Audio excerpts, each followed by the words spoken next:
دوستای عزیزم، امروز میخوام یه غذای خاص گیلانی رو براتون درست کنم. تا آخر ویدیو همراه من باشید.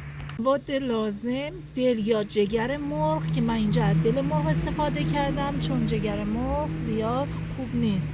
تخم مرغ 2 عدد، پیاز خلالی خرد شده، روغن، نمک و زردچوبه به مقدار کم.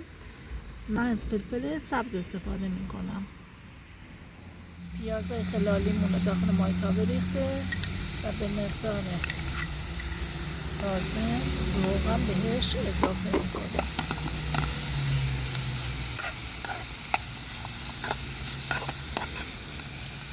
نمک و زردچوبه‌مون رو بهش اضافه میکنیم.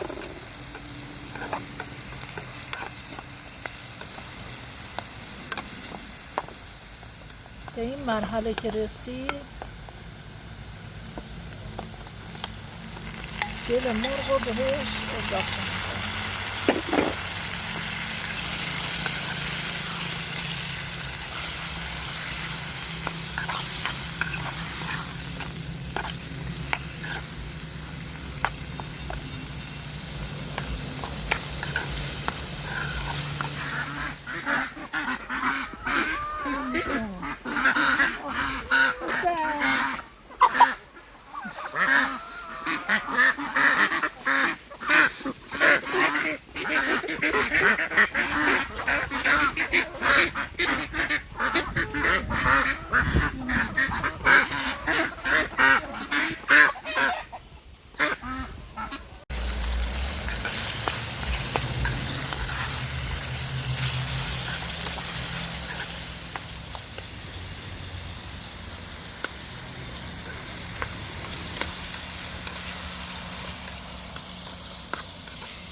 بعد از اینکه سرخ شد فلفل سبز رو بهش اضافه کنیم.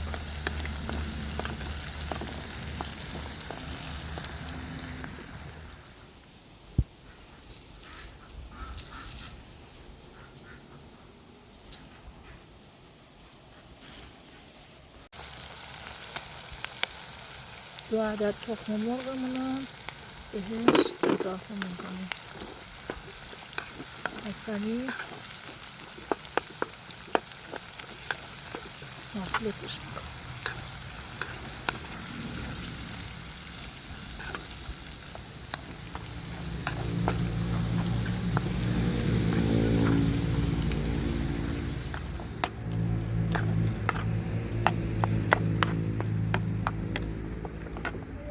اینم از غذای امروز ما. امیدوارم درست کنید، خوشتون بیاد. بسیار لذیذ و خوشمزه.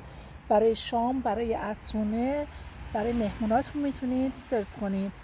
غذای با صرفه و بسیار خوشمزه. تا ویدیوی بعدی، خدایا رو نگهدارتون.